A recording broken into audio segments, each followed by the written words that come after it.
Welcome to the 206th installment of Ear to the Ground, the Land Stewardship Project's podcast on family farming, sustainable agriculture, local food systems, and local democracy. I'm Brian DeVore, editor of the Land Stewardship Letter. Cover cropping can be a lot like the weather. Everyone talks about it, but doing something about it, well, that's a whole nother story.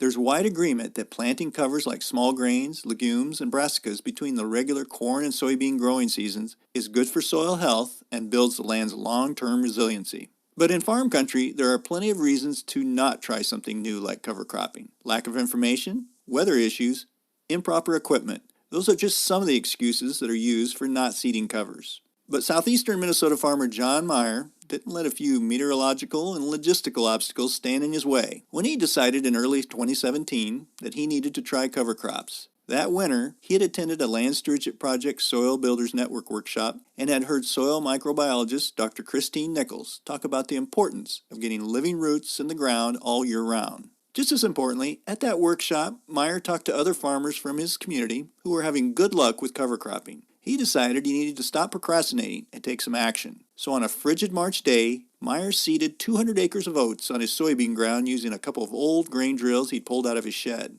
He had to run the drills over land that was covered in a couple inches of snow, and he stopped periodically to pull frozen mud off the equipment. No doubt this wasn't the easiest way to experiment with a different way of farming, but it ended up working so well that Meyer is now seriously committed to cover cropping on his 400-acre corn and soybean operation. Soil erosion and healthy soil are major concerns for him, and he's convinced that without having living roots in the ground year-round, he can't get the full benefits of the no-till system he uses.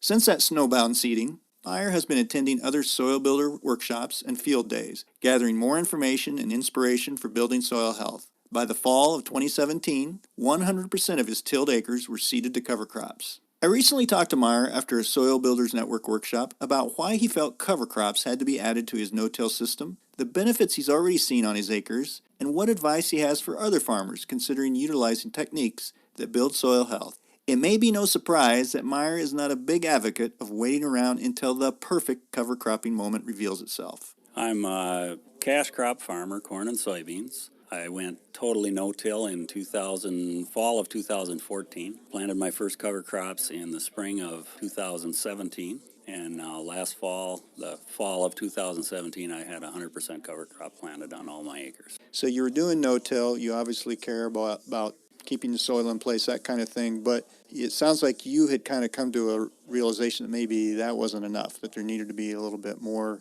done underneath the surface and as well as on the surface there. Yeah, no-till gives you the benefit of not essentially evaporating the carbon that you've sequestered in the soil. It's always plants that sequester that carbon in the soil. But even with no-till, you can't add carbon to the soil faster than you're burning it up, really. And that's a hard one to sometimes understand, but that's the reality of the situation. The bacteria in the soil will actually, if they become too predominant, they will burn off carbon and it'll evaporate into the air.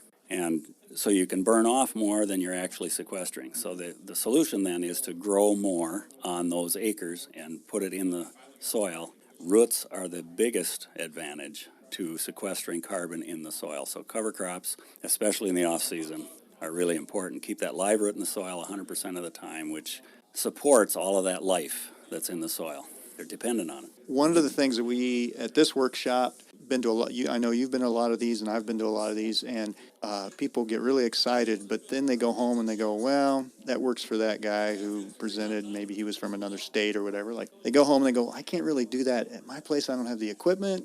I don't have the right timing or whatever. But you told a story about how you had went to a workshop, I think, a year ago, and you went, you know what? I'm going to do it, find a way to do it by hook or crook. So just tell that story. I think it was, and you had some great photos, some great slides to show as well to kind of prove exactly the conditions you were doing it under. Well, I had gone to a Land Stewardship Project meeting in Caledonia. They had a great speaker. Christine Nichols, yeah. Yes. Excellent about the mycorrhizal fungi in the soil and stuff. Really helps you to get a good understanding of that. Anyway, my cousin's kids were running some organic acres that they had planted cereal rye on in early November. This was in the middle of February, and that rye was out of the ground about 1.5 inches, 2 inches that day. I was just shocked. I thought, I can't let these guys beat me at this, so I had to come up with a way.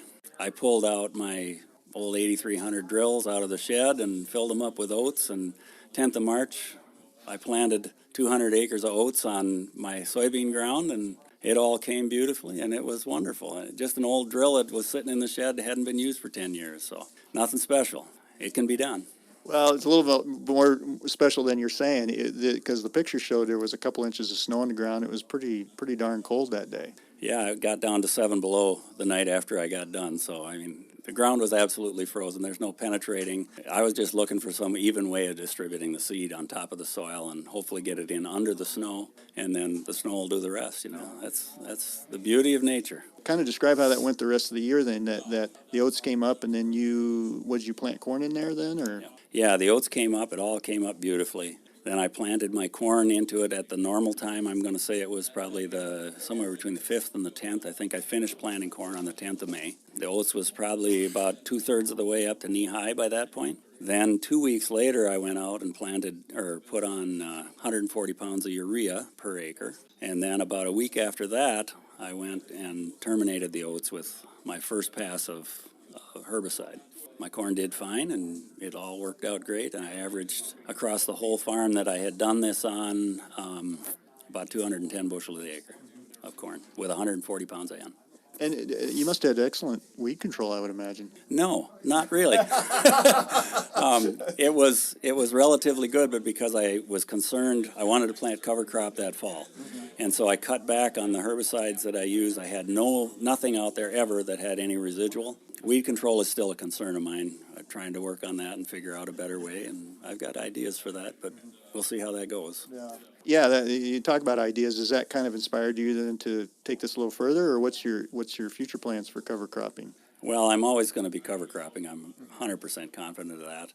The varieties that I use might change. I did plant a mix this year on what will be going to corn, so I've got some legumes out there along with the cereal rye and some triticale. Yeah, I think we can probably do more like rolling down those covers to control weeds. I think we can do more interplanting. I think maybe we can get away without the herbicide if we are selective enough and successful enough with whatever cover crops we might use. I think that has potential. It's a little bit early in the process, but have you kind of taken a look at try to measure your soil health benefits so far, or are you seeing, I guess, less runoff or any other kind of indicators that this is starting to kind of build that soil's resiliency a little bit? Yeah, the biggest surprise to me, I would say, was that where I put those oats on the soybean ground, and I've got soybeans right next to all my farm is in strips, so I had what was a cornfield right next to what was a soybean field. The soybeans were going to corn, the corn stalks were going to go to beans, and I saw way more earthworm activity where I planted those oats on that soybean ground than there was in those corn stalks, which would be just the opposite of what I would have expected, because there's more residue there to protect the soil and the earthworms in those corn stalks. I was really pleased. There's some really special things that oats do to the soil. So are you on pretty hilly ground there, or is it pretty highly erosive? Yeah, I grew up down by southeast Minnesota by Caledonia, where it's really steep. I'd say I'm about half that steep on my farm up by Stewartville, but it's still pretty rolly compared to most of the ground around me. I like to have the strips. I brought that with me when I came up from Caledonia, so. Would you have any advice for somebody who is coming to this cold, is a little bit intimidated? They see somebody speak at a workshop, but they're not sure quite how to integrate it into their specific situation. I mean, any advice on how to just take those first steps? I would start first. Cereal rye is the easy thing to do in the fall. Just about everybody's doing that, but if you're concerned about it getting away on you in the spring, plant some oats in the fall early, because it'll winter kill. You won't have any issues with it come spring, but you'll still do some marvelous things for the soil. Same way in the spring, oats is easier to control. If you're planting it in the spring, you can use oats or cereal rye and it won't matter. The oats might be a better choice then, actually, I think. The only reason you use cereal rye is because you can put it in the fall and it'll come back in the spring, so you don't have to make a planting pass early in the spring trying to get it established and then tear it out right away. It starts up earlier, it gets a little more aggressive at getting going. But oats are a really easy place to start. The biggest advice, just get out there and do it. This is easy to do. Try it on a small area. Learn the mistakes that the rest of us have done, Go out and get to these meetings, talk to the guys that have been doing it, let them make the mistakes for you, and you can just do it. The reason that I planted the whole works, the whole farm, is because I've gotten to know a lot of guys at these soil health meetings. And the experienced guys, they don't go out and do half a farm or if you try it on a few acres anymore. When they rent a new farm, they just plant the whole farm. They know what they're doing. They're experienced and they're confident. So I build off of their confidence, basically.